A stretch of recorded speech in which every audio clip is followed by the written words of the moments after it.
Madame, Messieurs, fidèles abonnés de L2A TV, bonjour et bienvenue dans ce Flash Info. L'Italie accueille ce lundi 29 janvier à Rome un sommet des dirigeants africains où la première ministre Giorgia Meloni doit dévoiler des accords énergétiques en échange d'une coopération en matière de migration. Des représentants de plus de 25 pays au Sénat, aux côtés des représentants des agences des Nations Unies ainsi que d'institutions internationales comme le Fonds monétaire international FMI, la Banque mondiale et le Programme alimentaire mondial PAM de l'ONU. L'Italie, qui préside cette année le G7, s'est engagée à faire du développement de l'Afrique un thème central de son mandat, en partie pour accroître son influence sur un continent où des puissances telles que la Chine, la Russie, la Turquie, l'Inde et le Japon ont accru leur poids politique.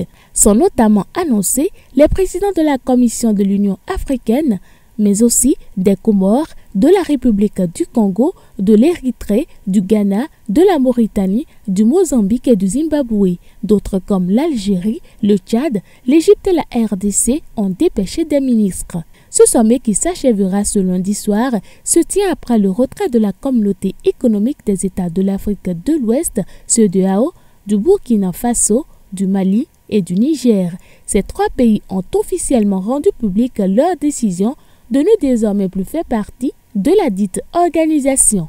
Par un communiqué conjoint daté du 28 janvier, le Mali, le Niger et le Burkina Faso annoncent le retrait sans délai de leur pays de la Communauté économique des États de l'Afrique de l'Ouest, une décision qui ne peut s'appliquer qu'au bout d'un an en vertu du traité de l'organisation sous-régionale.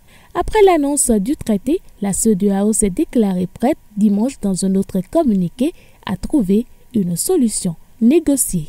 Madame, Messieurs, c'est tout pour ce Flash Info. Merci de rester connecté à notre chaîne pour plus d'informations.